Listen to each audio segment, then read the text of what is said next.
August 15 നമ്മുടെ രാജ്യത്തിൻ്റെ സ്വാതന്ത്ര്യദിനം. കേരളത്തിൽ നമ്മൾ സ്വാതന്ത്ര്യദിനം ആഘോഷിക്കുന്നത് കണ്ടിട്ടുണ്ടാകും. എന്നാൽ മഹാരാഷ്ട്രയിലെ പൂനെ ജില്ലയിലെ ഒരു സ്കൂളിൽ നടന്ന സ്വാതന്ത്ര്യദിനാഘോഷം നേരിൽ കണ്ടപ്പോൾ ഒരേ രാജ്യത്തിനുള്ളിൽ തന്നെ ആഘോഷ രീതികൾ എത്ര വ്യത്യസ്തമാണെന്ന് മനസ്സിലാക്കാൻ കഴിഞ്ഞു. ഇവിടെ എത്തിയപ്പോൾ തന്നെ ആദ്യം ശ്രദ്ധിച്ചത് സ്കൂൾ മുഴുവൻ ത്രിവർണ്ണ നിറങ്ങളാൽ മനോഹരമായി അലങ്കരിച്ചിരിക്കുന്നതാണ്.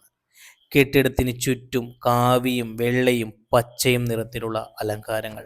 എല്ലായിടത്തും ദേശീയ പതാകകളും ഇന്ത്യയുടെ നിറങ്ങളും. ആഘോഷത്തിനായി സ്കൂളിലെ കുട്ടികളും അധ്യാപകരും മാത്രമല്ല, രക്ഷിതാക്കളും അതിഥികളും മറ്റു പലരും എത്തിയിട്ടുണ്ട്. എല്ലാവരും പരിപാടികൾ കാണാനായി ഒരുമിച്ച് കൂടിയിരിക്കുന്നു. ഇവിടെ ഏറ്റവും ശ്രദ്ധേയമായ കാഴ്ചകളിലൊന്നാണ് കുട്ടികളുടെ വേഷവിധാനങ്ങൾ. ചെറിയ കുട്ടികൾ പോലും വളരെ ആവേശത്തോടെയാണ് ഈ പരിപാടിയുടെ ഭാഗമാകുന്നത്. ഈ കാഴ്ചകൾ കാണുമ്പോൾ സ്വാതന്ത്ര്യദിനം കുട്ടികൾക്ക് ഒരു ആഘോഷം മാത്രമല്ല, ഇന്ത്യയുടെ വൈവിധ്യത്തെ പരിചയപ്പെടാനുള്ള ഒരു അവസരം കൂടിയാണെന്ന് തോന്നും. ഇന്ത്യയുടെ സ്വാതന്ത്ര്യത്തിനായി പോരാടിയ മഹാന്മാരുടെയും നമ്മുടെ രാജ്യത്തിൻ്റെ ചരിത്രത്തെയും കുട്ടികൾ പരിചയപ്പെടുത്തുന്ന രീതിയിലുള്ള പരിപാടികളാണ് ഇവിടെ കാണാൻ കഴിയുന്നത്. ഇതെല്ലാം കാണുമ്പോൾ ഒരു കാര്യം പ്രത്യേകം പറയണം. കേരളത്തിൽ നമ്മൾ സാധാരണയായി കാണുന്ന സ്വാതന്ത്ര്യദിനാഘോഷങ്ങളിൽ നിന്ന് വ്യത്യസ്തമായ ഒരു ഉത്സവ അന്തരീക്ഷമാണ് ഇവിടെ അനുഭവപ്പെടുന്നത്.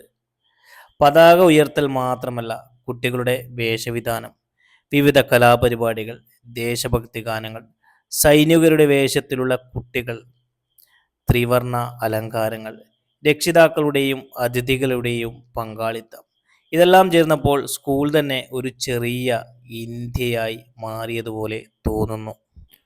ഒരു ചെറിയ കുട്ടി പോലും സൈനികന്റെ വേഷത്തിലെത്തുമ്പോൾ ആ കാഴ്ചയ്ക്കു തന്നെ ഒരു പ്രത്യേക ഭംഗിയുണ്ട്. നിരവധി കുട്ടികൾ സൈനികരുടെ വേഷത്തിൽ ഇരിക്കുന്നത് കാണാം. രാജ്യത്തിന്റെ അതിർത്തികളിൽ നമുക്ക് വേണ്ടി കാവൽ നിൽക്കുന്ന സൈനികരോടുള്ള ആദരവ് കുട്ടികളിലൂടെ അവതരിപ്പിക്കുന്നത് പോലെയാണ് എനിക്ക് തോന്നുന്നത്. മറ്റൊരു ഭാഗത്ത് ത്രിവർണ്ണ നിറത്തിലുള്ള വസ്ത്രങ്ങൾ ധരിച്ച കുട്ടികൾ ഒരുമിച്ചിരുന്ന് പരിപാടിയുടെ ഭാഗമാകുന്നു. ചില കുട്ടികൾ സ്വാതന്ത്ര്യ സമരവുമായി ബന്ധപ്പെട്ട കഥാപാത്രങ്ങളെ അവതരിപ്പിക്കുന്ന വേഷത്തിലാണ്. ഭാഷകൾ വ്യത്യസ്തം, സംസ്കാരങ്ങൾ വ്യത്യസ്തം, വേഷങ്ങൾ വ്യത്യസ്തം, ആഘോഷ രീതികൾ വ്യത്യസ്തം. പക്ഷേ നമ്മളെല്ലാവരും ഒരേ രാജ്യത്തിൻ്റെ ഭാഗങ്ങളാണ്. ഇതാണ് സ്വാതന്ത്ര്യദിനം നമ്മളെ ഓർമ്മിപ്പിക്കുന്ന ഏറ്റവും വലിയ സന്ദേശം. കേരളത്തിൽ നിന്ന് മഹാരാഷ്ട്രയിലെത്തിയപ്പോൾ നമ്മുടെ നാട്ടിൽ കാണുന്നതിൽ നിന്ന് കുറച്ചുകൂടി വ്യത്യസ്തമായ രീതിയിൽ ആഗസ്റ്റ് 15 ആഘോഷിക്കുന്നത് കാണാൻ കഴിഞ്ഞു. എന്നാൽ ആഘോഷത്തിൻ്റെ രീതികൾ വ്യത്യസ്തമായാലും അതിന് പിന്നിലുള്ള വികാരം ഒന്നു തന്നെയാണ്: നമ്മുടെ രാജ്യത്തോടുള്ള സ്നേഹം. ഈ കുട്ടികൾ ഇന്ന് സൈനികരായും സ്വാതന്ത്ര്യ സമര സേനാനികളായും ഇന്ത്യയുടെ വിവിധ സംസ്കാരങ്ങളെ പ്രതിനിധീകരിച്ചു വേദിയിലെത്തുന്നു.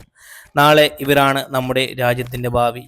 അവർക്ക് ചെറുപ്പത്തിൽ തന്നെ രാജ്യത്തിൻ്റെ ചരിത്രവും സ്വാതന്ത്ര്യത്തിൻ്റെ വിലയും മനസ്സിലാക്കാൻ ഇത്തരം പരിപാടികൾ വളരെ പങ്കുവഹിക്കുന്നു.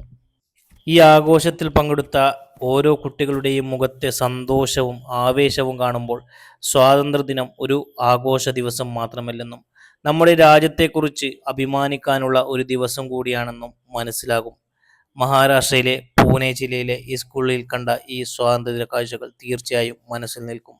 സ്ഥലം മാറി, ആഘോഷ രീതികൾ മാറി, വേഷങ്ങൾ മാറി, പക്ഷെ എല്ലാവരുടെയും ഹൃദയങ്ങളിൽ നിറഞ്ഞു നിന്നത് ഒരേ ഒരു നിറം: നമ്മുടെ ത്രിവർണം. നമ്മുടെ സ്വാതന്ത്ര്യത്തിനായി പോരാടിയ എല്ലാ ധീരരെയും ഈ അവസരത്തിൽ സ്മരിക്കാം. ജയ് ഹിന്ദ്.